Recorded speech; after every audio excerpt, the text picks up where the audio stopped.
कुणाल कामराने व्यंगात्मक गाणं केलं असं मला वाटत नाही. त्यांनी सत्यात्मक गाणं केलेलं आहे. जे सत्य आहे ते त्यांनी जनभावना त्यांनी मांडलेल्या आहेत.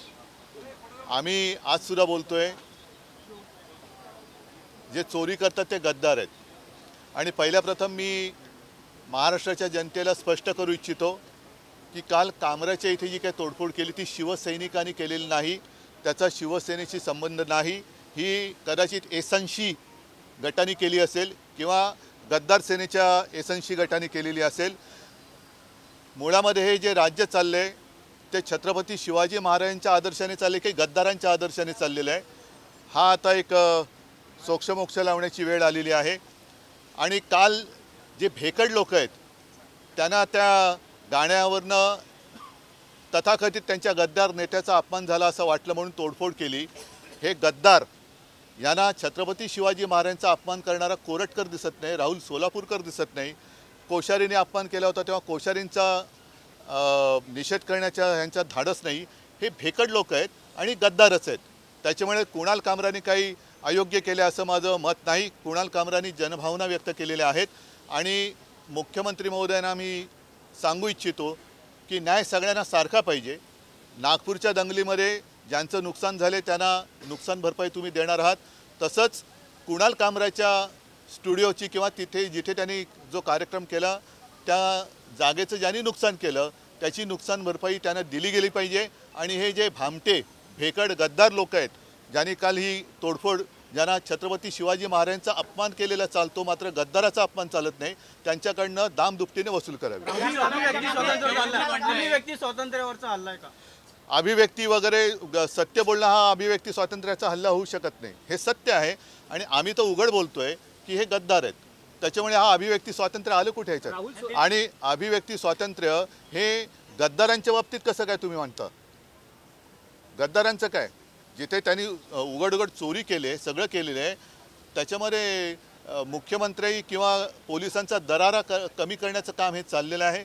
मुख्यमंत्री आणि गृहमंत्री यांचं काही या राज्यात चालत नाही. आम्ही वाटेल ते करू शकतो असं दाखवण्याचा हा जो प्रयत्न आहे तो वेळेच चिरडून टाकला पाहिजे.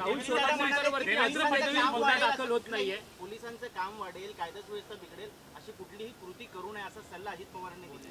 अजित पवारांना मी धन्यवाद देतो, पण मुळात त्यांच्या आजूबाजूला बसणारी लोकच जर असं काम करत असतील तर पहिलं त्यांना आवरलं पाहिजे. त्यांनी त्यांनी म्हटलेलं आहे की विरोधी पक्षावरच्या आमदारांनी देखील कुणाल कामराचं समर्थन केलेलं आहे आणि मी नाही करत.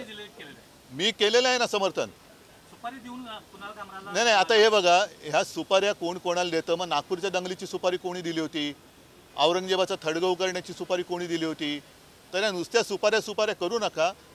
राज्याची वाट लागत चाललेली आहे. आणि गद्दारांचं उदात्तीकरण जर फडणवीसांना मान्य असेल तर मला असं वाटतं देवसुद्धा त्यांना वाचू शकेल की नाही. त्यांचं पद हे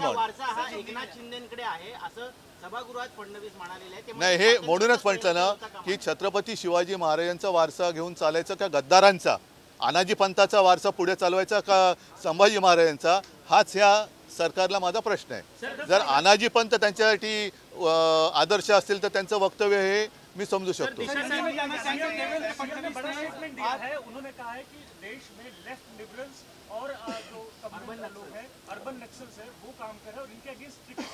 फिर आप गृहमंत्री हो ना, डबल इंजन चल रही है ना सरकार. पूरा देश आपके हाथ में है, महाराष्ट्र आपके हाथ में है. उसके बावजूद नागपुर में दंगा कैसे होता है? तो जवाब देना चाहिए उन्होंने. कुणाल कामरा ने, मुझे नहीं लगता कुछ गलत कहा है. गद्दारों को गद्दार करना ये किसी पर हमला करने की बात नहीं है. जो गद्दार है वो गद्दार है.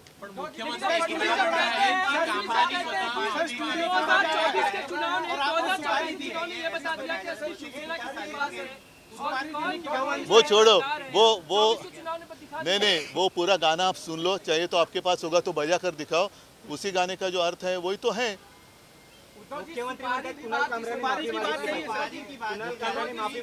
नाही, कुणाल कामरा जे सत्य आहे ती जनभावना बोललेला आहे.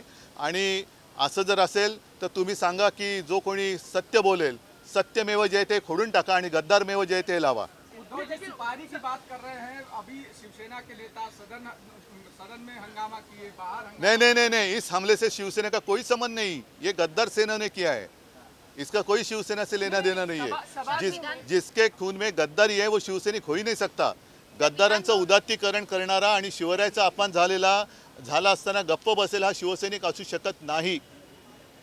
ठीक है, नहीं उनकी बात है वो उनके पास, क्योंकि उनको अभी उनके अगर वो गोद में बैठी है तो उनको संभालने के अलावा और क्या करना चाहिए।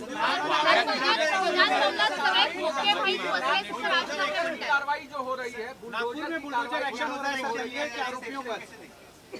की कार्रवाई नहीं, हर जगह एक ही नहीं अपना।